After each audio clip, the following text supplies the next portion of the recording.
Artinya dia masih berkomunikasi akrab dengan orang-orang di Pasar Pramuka. Jadi artinya dia itu tidak pernah lepas dari Pasar Pramuka. Ekspresinya tuh dia tertekan.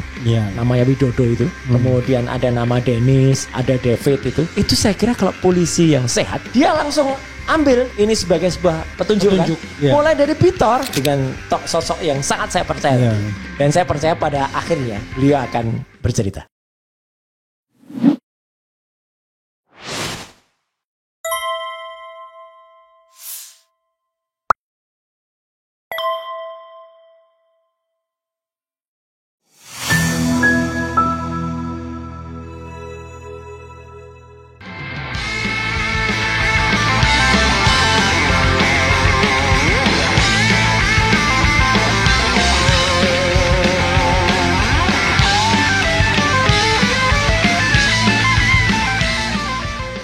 Ya, jadi artinya ketika kemudian saya mendadak dapat WA dari Prof. Paiman itu, yang kemudian menyatakan, itu sebenarnya ada, kalau mau diteliti sebenarnya juga, satu dia mengatakan itu ijazah asli dan saya pernah melihatnya.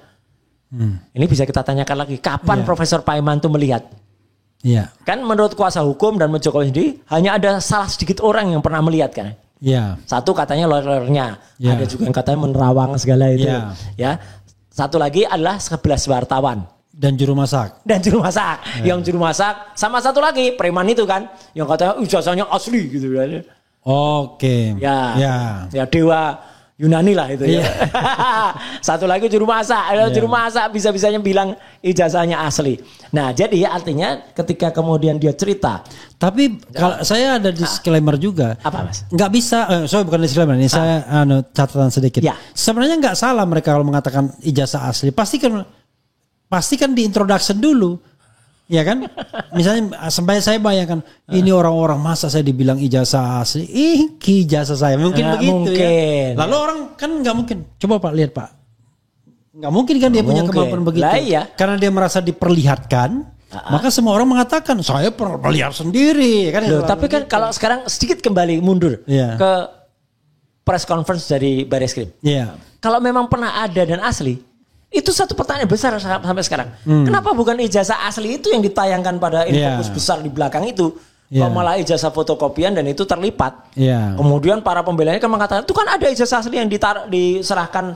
Yang dimensinya bingung. Lah nggak mungkin, itu sama saja dengan ijazah yang fotokopi yang ditunjukkan oleh itu takut di tindakan RS itu, bukan rumah sakit. Roy Suryo, Rismon Janivar. Nanti diperiksa lagi, nanti ketahuan lagi kalau itu tidak identik lagi. Nah, jadi artinya WA dari kembali pada Prof. Paiman ini malah membuat saya bertanya-tanya, Mas. Satu, kenapa dia harus WA saya dengan kata-kata yang menurut saya tidak sopan, intimidasi. Karena menyatakan saya stop, harus minta maaf. Terus kalimat terakhir supaya saya damai. Saran dari sahabat agar kedepannya Mas dan keluarga hidup damai. Emangnya saya perang hidup damai gitu. Maksudnya ini namanya intimidasi itu ya ini. Halus tapi halus. Memang halus. Terima kasih Profesor Paiman Raden. Nah, ini kemudian yang menarik, Mas. Saya kemudian ingat punya satu sahabat yang memang selalu berkomunikasi. Namanya Kolonel Purnawirawan Sri Rajasa Chandra. Dulu saya kenal beliau karena dulu beliau itu bin daerah. Dan saya masih di Komisi 1 dan Komisi 1 orang mungkin tanya-tanya, Mas. Komisi 1 kok bisa pegang apa tadi undangan keterbukaan informasi publik Komisi 1. Lah iya memang Komisi 1. Intelijen juga Komisi 1 gitu. Kemudian luar negeri juga Komisi 1. Kemudian pertahanan juga Komisi 1. Nah, ketika kemudian kami waktu itu dalam mitra intelijen, saya berkomunikasi, saya kenal dengan kenal dengan Pak Kolonel ini. Dan beliau kemudian menganalisis. Ketika saya bilang saya diintimidasi, beliau menganalisis. Wah, saya punya cerita soal Prof. Paiman ini. Dia cerita. Gitu. Dan kemudian dia terbitkan dalam sebuah tulisan di beberapa media. Waktu itu bahwa Prof. Paiman ini memang pernah punya kios di Pasar Pramuka. Kaget saya. Masuklah dengan cerita Pak Bitor Suryadi ini. Jangan-jangan ada hubungannya. Saya bilang jangan-jangan. Jangan-jangan ada hubungannya ya. Gitu. Karena kan kita belum bisa biar aman praduga tak bersalah ini. Dan lebih menarik lagi ketika kemudian heboh termasuk Mas Refli yang membacakan saya diintimidasi gitu ya.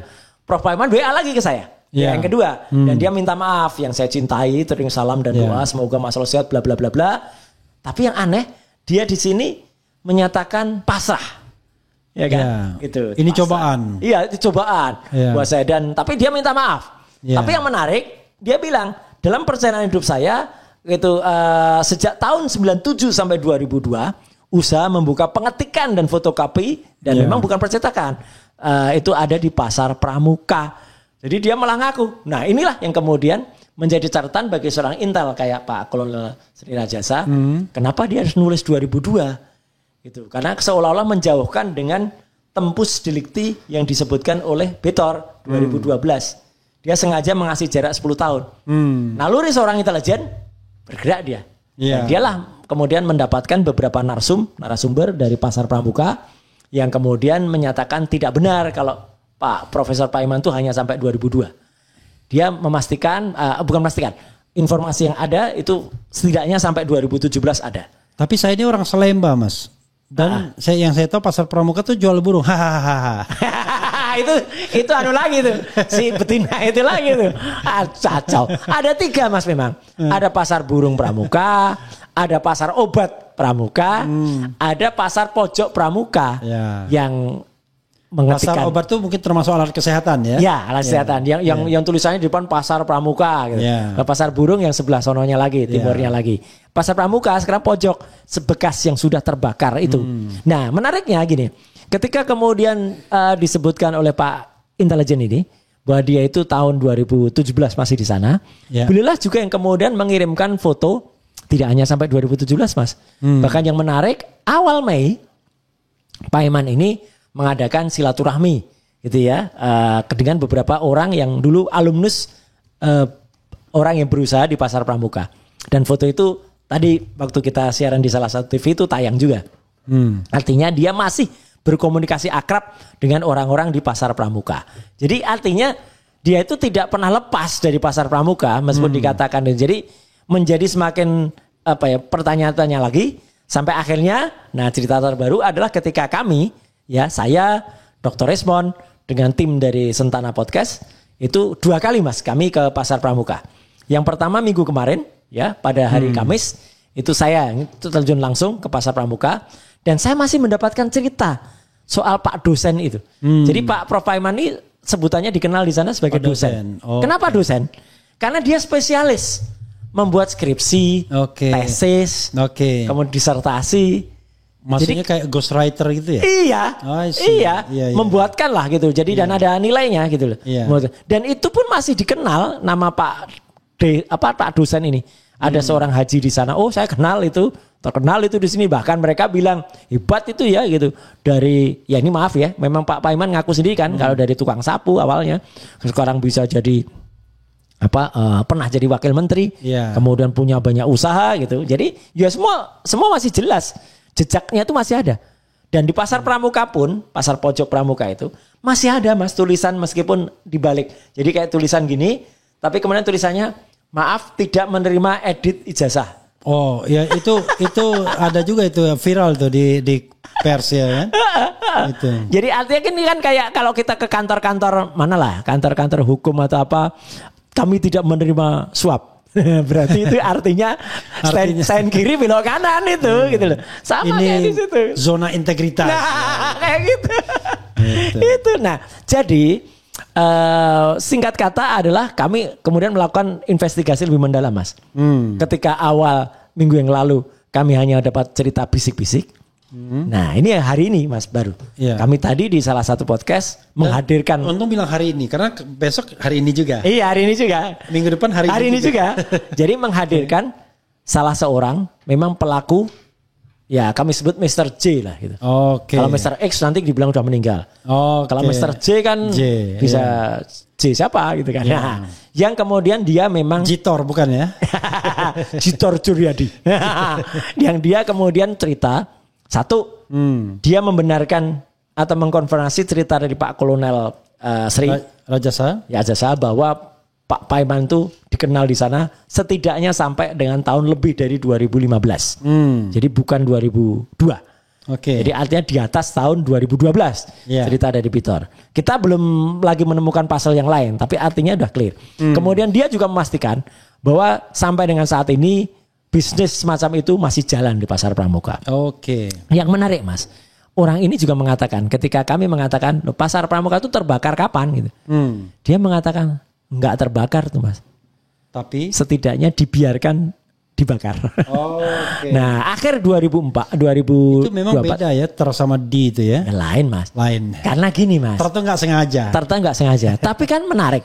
Gitu. Kenapa pasar yang tadinya isi sekitar 200-an kios ya. Yang kemudian hanya 100 meter dari sana itu ada pos polisi Matraman.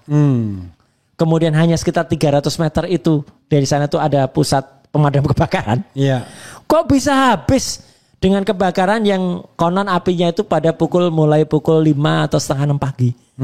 Itu kan kalau apinya malam atau apinya dini hari gitu mungkin susah kan. Itu kan orang sudah bangun jam segitu. Habis dan maaf ini sampai ada korban kan gitu. Sampai ada korban seseorang yang memang sudah punya penyakit stroke gak bisa pergi kemudian meninggal di situ. Ini kan jahat banget Mas gitu. Artinya untuk membumi hanguskan. Mas kalau lihat ini mirip-mirip lah dengan kilometer 50 gitu ya. Jadi supaya tidak ada bekas lagi, kemudian dibumi hanguskan. Dan ini mirip lagi Mas. Dan itu sebenarnya ya, itu kalau menghilangkan barang bukti itu loh. Nah ini mirip lagi. Kalau benar itu. Dengan apa yang dialami oleh Dr. Resmond ketika di perpustakaan wilayah Jogja kan. Koran KR yang terbitan tahun 80 ya, yang konon itu ada nama mahasiswa yang masuk proyek perintis 1. Kan ada 2 bendel yang diambil. 2 bendel itu yang di bulan Juli, Agustus ya, atau Juli, Agustus, September. Itu per 3 bulan ya? Per 3 bulan. Itu jadi, diambil. Berarti misalnya Januari, Februari, Maret, April, Mei, Juni. Ya kan? Juli, Agustus, September. Itu setidaknya hilang. Ya, diambil. Dan satu lagi yang menarik. Ini yang baru juga. Baru kemarin kan Dr. Resmond pulang dari Universitas Gadjah Mada. Dan dia mengunjungi kembali Fakultas Kehutanan yang pernah kita kunjungi tanggal 15 April. Ternyata dia mau pinjam dan melihat skripsi yang tahun 85 itu nggak ada semua Mas skripsinya. Jadi dia mau memperbandingkan teknologi skripsi itu nggak ada semua. Waduh, jadi ini kan sudah kayak apa ya, ini membuat benar-benar kampus yang katanya mendapatkan predikat kedua di seluruh Indonesia dalam keterbukaan informasi publik kok malah kayak gini. Oke, itu kan kampusnya Mas Roy kan? Ya kampus kita, itu loh, kampus kita. Kampus kita. Itu. Lebih baik ning kono. Ya bakti kami mahasiswa Gadjah Mada semua. Nah, kalau alumnus asli pasti bisa nyanyi, Mas. Itu Mas. Jadi ya itulah Mas. Artinya meskipun mungkin ya, kalau sekali lagi kalau misalnya ada orang yang berkata, jadi apa hubungannya pasti antara pasar pramuka dengan ijazah palsu? Ijazahnya 99,9% palsu. I see. Pasar pramuka ini adalah temuan yang memang harus diverifikasi. Tapi munculnya nama-nama. Meskipun yang satu sudah agak ketakutan kayaknya. Dan mungkin sudah ada dia penekanan atau apalah. Karena kemarin ketika tampil di Rakyat Bersuara tampak banget lah. Ekspresinya tuh dia tertekan. Namanya Widodo itu. Ya, kemudian ada nama Dennis, ada David itu. Itu saya kira kalau polisi yang sehat, Mas. Yang kemudian dia langsung ambil ini sebagai sebuah petunjuk. Kan. Mulai dari Bitor. Kan Bitor juga sudah setuju juga Bitor, Prof Paiman, kemudian Widodo, Andi Wijayanto, kemudian Marsudi Edi, Prasetyo ya. Pras ya kan. Itu dimintai keterangan. Anggit Nugroho. Ya. Tambahan Sigit Widiawan. Nah betul. Kan ada tambahan kan. Atau Ketua KPU selalu Eko Sulistyo. Iya. Jadi memang orang-orang ini Taufik. Itu karena dia yang menuntut, menceritakan Eko Sulistyo. Oh iya. Dari dia kan. Dan saya kira tidak salah. Dan saya kira tidak salah karena kan semua ini kan menunjukkan soal. Kadang-kadang orang bilang, oh itu kan katanya omong-omong. Loh, justru ini kita merangkai sebuah informasi. Dari katanya nanti kita akan hadis juga kata-katanya kan. Dari mana-mana. Nanti kita ada perawi hadisnya siapa. Sampai kemudian sumber utamanya. Persis. Yaitu Rasulullah. Bukan malah kemudian Polda itu malah repot-repot memproses pengaduan dari orang yang legal standingnya nggak jelas gitu loh. Iya kan, orang-orang itu ngapain tuh diproses kemudian dimintakan klarifikasi ya. Makanya kan kami menolak. Saya juga bingung misalnya Polda kemudian sempat memeriksa Sylvester misalnya. Apa hubungannya? Iya kan, dalam rangka apa? Artinya informasi dia tidak lebih daripada yang lain kan? Betul. Satu lagi selain Sylvester ada juga yang mirip-mirip Sylvester, yang katanya kelompok fans dari Jokowi, yang diperiksanya di Solo. Ya, gitu. Ada juga bentuknya mirip-mirip lah dengan Sylvester kayak gitu. Gitu. Iya itu. Saya juga bilang pada Bang Bitor, kalau ada nama, mungkin lebih baik nama itu ada yang disampaikan, ada yang disimpan. Karena seperti kasus Widodo di Rakyat Bersuara kemarin. Tampak banget itu, sayang banget itu. Dia tadinya misalnya mau berbicara, tapi gara-gara mungkin sudah ada upaya-upaya tertentu, ya kayak Desa Ketoyan lah itu. Itu jelas banget itu sudah rusak lah itu. Udah dikondisikan kayak gitu ya, nilainya menjadi tidak boleh lagi gitu. Oke, padahal Widodo itu kan ada lagunya kan legendaris. Widodo engkau bagai rembulan. Itu Mas. Oke, itu bagian Tour de Pramuka selesai. Ya. Tinggal dijawab mengenai Bareskrim dulu. Betul. Ya. Oke, silakan. Jadi begini Mas. Jadi memang ketika pada hari Rabu ya gitu. Sebelumnya saya menyatakan itu pada konferensi pers di kantornya Bang Ahmad Yani ya. Bahwa kami sebenarnya siap betul. Bahkan saya mengatakan 11.000 triliun % kami siap hadir ya. Saya, Dr. Resmond, Dr. Tifa, kemudian dengan yang lain-lain, Pak Rizal Fadila, Bu Kurnia Triwani, Rostam, kemudian juga Pak Egy dan sebagainya. Tapi atas saran dari dan petunjuk atau nasihat dari kuasa hukum kami, dan kami harus mengikuti karena itu nasihat dari lawyer-lawyer kami tidak disarankan untuk datang. Karena satu, ya pelapor itu tidak punya legal standing. Yang kedua, itu panggilan itu belum pro justisia, masih undangan klarifikasi. 3, tempus dan lokusnya tidak jelas. Ya, tidak ada tempus, tidak ada lokus di situ. 4, tidak ada nama terlapor. Jadi kalau kami datang, nanti kami itu akan menjadi ternyata kita berhubungan saudara dengan yang menjadi terlapor. Ya, kami nggak boleh. Apalagi kami yang mau dilaporkan. Itu kan sama saja dengan kita memberikan sesuatu yang konyol kepada para penyidik. Jadi akhirnya ya kami tidak datang. Clear gitu. Oke. Tapi yang menarik sama tadi saya Andi Azon bilang katanya siap 11.000 triliun %. Ya dia potong itunya doang. Lah iya. Kadang-kadang memang otak dari IQ 58 nih kayak gitu itu Mas. Gitu. Jadi apa ya? Ya kalau normal tuh paling enggak IQ-nya tuh 110 gitu ya. Gitu. Ya ini separuhnya gitu. Jadi kadang memang banyak yang kayak gitu sukanya motong. Tapi kalau bagi mereka kita lebih kecil lagi loh katanya. 16 katanya. 16. Katanya sudah low bed. Low bed itu kan 15% muncul low bed gitu. Ya dah, itu enggak apa-apa lah buat lucu-lucuan aja lah istilah itu. Nah, jadi kami juga kemarin menyatakan pada saat press conference kita siap hadir dan kita siap hadir juga pada gelar perkara khusus yang kemudian diselenggarakan di Bareskrim. Mas Roy, saya sambil ketawa ya. Iya, apa itu? Saya sedang berkomunikasi dengan seseorang. Ya itu tentang ijazah palsu, tentang Profesor P dan lain sebagainya. Tapi nggak apa-apa, teruskan aja. Oke, nah gitu. Jadi artinya, maksudnya dia tiba-tiba dia ngomongin saya gitu. Dan nimbrung gitu ya. Iya. Jadi artinya gini. Ketika kemudian kami juga menyatakan siap datang itu adalah siap datang yang kami siap banget seharusnya pada hari Kamisnya. Jadi sehari setelah undangan Polda Metro Jaya, kami diundang juga gitu. Saya, Dr. Resmond, atas nama kami yang terkait dengan laporan TPUA. Oke. Gitu ya, dan itu diadakan gelar perkara khusus. Oke. Cuman memang ada update yang sangat baru. Baru malam ini juga tadi beberapa jam sebelum kita podcast ya. Memang ada WA dan ternyata sudah dikonfirmasi resmi itu dari salah satu penyidik di Ditpidum Bareskrim. Gelar perkara khusus itu ditunda. Ditunda untuk hari Rabu minggu depan. Karena untuk agar persiapan yang lebih matang. Saya kira bagus lah kalau untuk persiapan lebih matang. Artinya satu di antara kami saya Dr. Resmond juga bisa mempersiapkan lebih bagus lagi kalau akan menjadi ahli ya. Dan termasuk katanya konfirmasinya boleh bawa ahli katanya. Betul. Yang saya dengar ya. Iya, karena mereka menyesuaikan dengan itu. Ya gitu. Jadi supaya dan malah silahkan membawa pihak-pihak yang akan diundang. Gitu. Jadi kami akan mengkonfirmasi itu. Jadi ini clear ya bahwa besok Kamis Rabu minggu depan ya itu sebagai pengganti yang harusnya Kamis.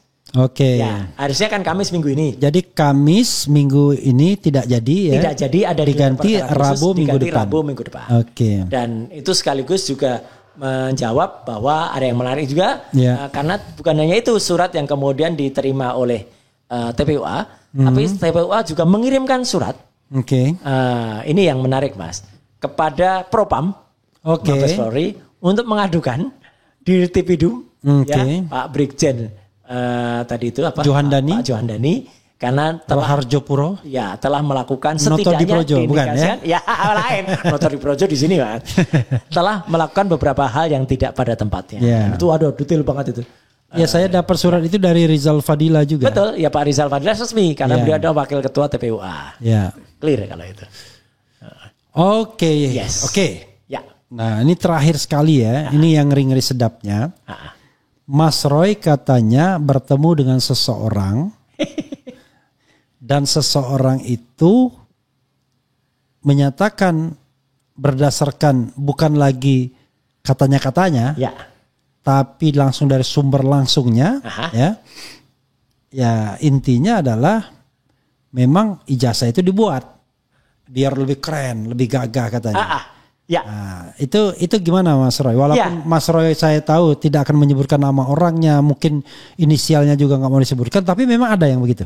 Satu saya nggak perlu menyebutkan siapa dia. Tapi saya tidak perlu meragukan yang bersangkutan. Kecuali penyidik minta ya. Nah, kecuali penyidik minta. Dan itu kalau sudah proper mintanya. Saya sudah lama. Kalau sudah pro justisia. Iya, gitu. Bukan pro co. Bukan pro. Tapi saya sudah lama kenal dengan yang bersangkutan. Yang bersangkutan nggak apa-apa, spill dikit lah. Yang bersangkutan tidak jauh beda dengan Pak Bitor. Dia adalah seorang kader. Kader militan dan kader yang sangat-sangat tajam lah di partai itu. Nah, jadi nggak apa-apa kan spill dikit itu. Tapi yang bersangkutan memang sampai dengan saat ini memang belum mau mengatakan secara on cam.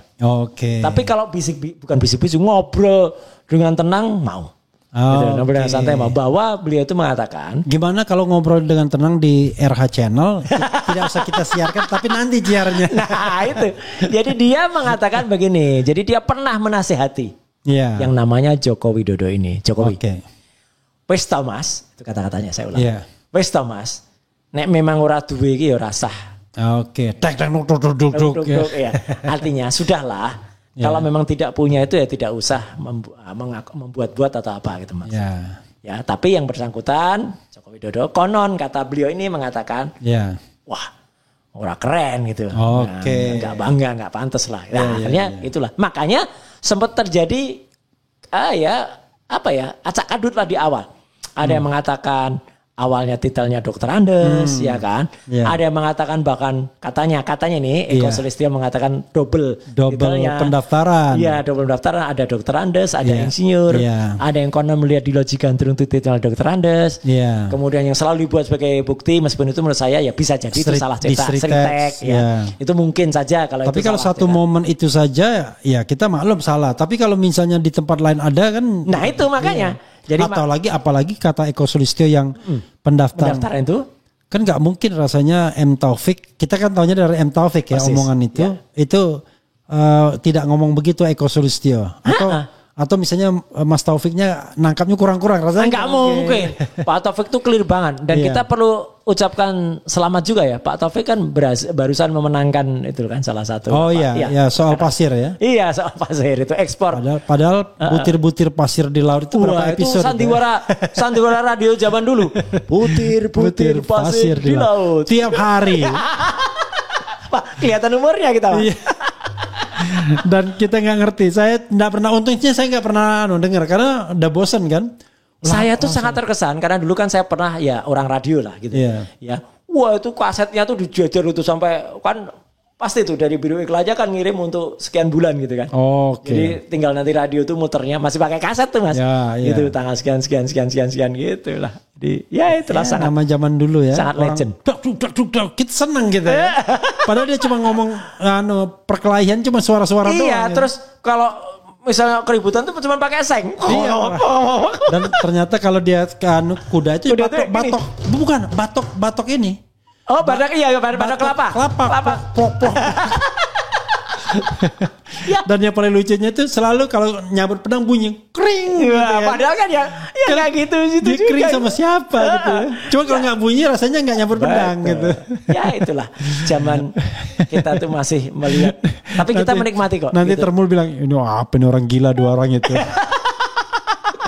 Oke, siap. Lanjutkan tadi itu bagian yang penting itu. Oke, jadi artinya apa? Ya kita dengan sosok yang sangat saya percaya tadi. Dan saya percaya pada akhirnya beliau akan bercerita. Oke. Gitu. Beliau yang satunya itu ya? Beliau yang satunya. Bukan ya, beliau JKW bukan. Waduh, itu gitu. Sulit itu kayak mengharapkan kuda bisa menyanyi itu. Sampai lebaran kuda mungkin ya. Sampai lebaran kuda. Sampai hari raya kuda. Sampai hari raya kuda. Dan juga sampai ada istilah Mas. Mungkin peperangan Iran sama Israel itu berhenti Mas. Kalau Jokowi menunjukkan ijazahnya Mas. Tapi ini jangan ini. Ini sudah siapa yang ngomong kemudian dicabut lagi tuh. Apa itu? Gara-gara ini. Oh iya dah. Iya, enggak karena itu banyak meme-nya gitu. Iya, tapi itu kemudian dia ada cabut perang begitu. Oke. Karena apa ya? Tapi oke lah. Kalau ada meme-nya tuh memang lebih sulit sih memang. Makanya saya hanya baca kita hanya baca meme kan gitu itu.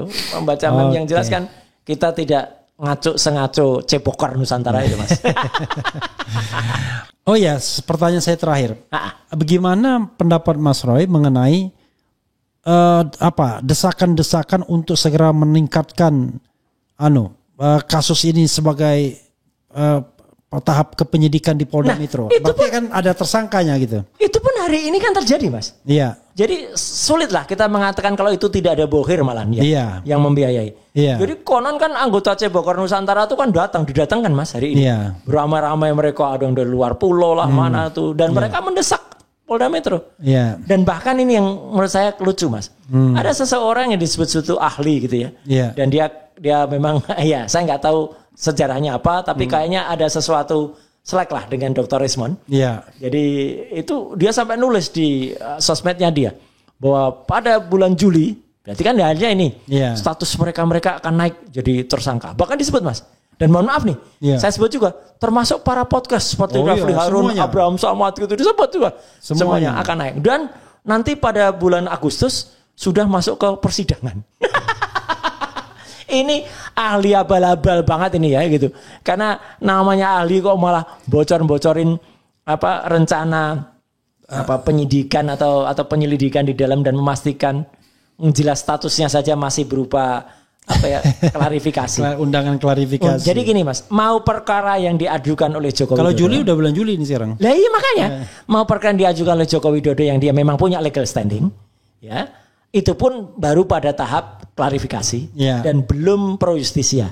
Jadi artinya penyelidikan saja belum gitu. Nah, atau apalagi yang kita tidak penyidikan belum, penyelidikan sudah. Dan apalagi yang kemudian dilaporkan oleh orang-orang yang tidak punya legal standing kan.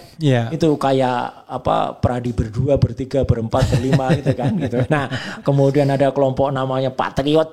Patriot itu ya yang siang hari tadi meminta pemakzulan itu namanya patriot betul tuh, prajurit betul kalau itu ya.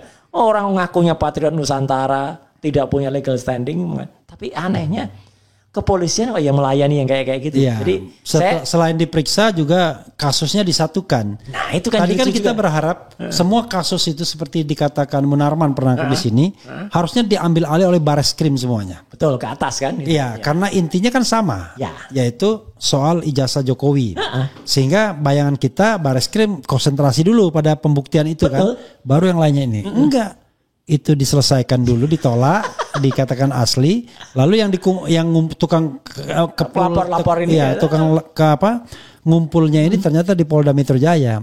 Makanya saya bilang sama di podcast saya, ketika Kapolri mengatakan kami akan undang forensik dan lain sebagainya. Ini kasus yang mana, Bro? Iya.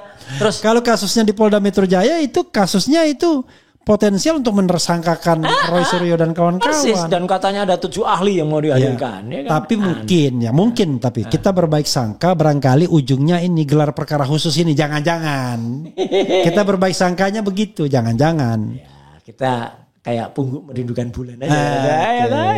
Tapi kan nggak apa-apa, kan kita rindu kan. Persis. Jadi artinya kalau tadi menjawab tadi ya kita senyumin aja deh Mas gitu. Kalau ada orang yang nggak ngerti hukum lah, kemudian main paksa, main coba Polda suruh meningkatkan statusnya, apaan gitu loh, gitu. Karena kita aja nggak mau datang, bukan nggak mau ya, kita tidak disarankan datang pada saat klarifikasi, ya kan, yang nggak ada bahan. Ya, aneh juga, kenapa mereka mau mengundang klarifikasi untuk orang yang potensial ditersangkakan, kan aneh kan?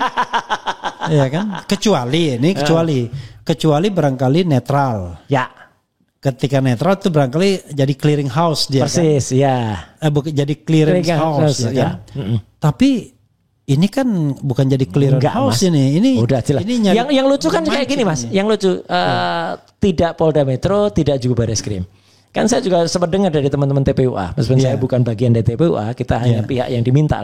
Kan TPUA ketika melapor itu kan malah kayak TPUA yang disidik duluan kan? Iya kan? TPUA ini apa nih akte pendiriannya mana? Enggak terdaftar di AHU dan lain sebagainya. Lah apa urusannya? Itu.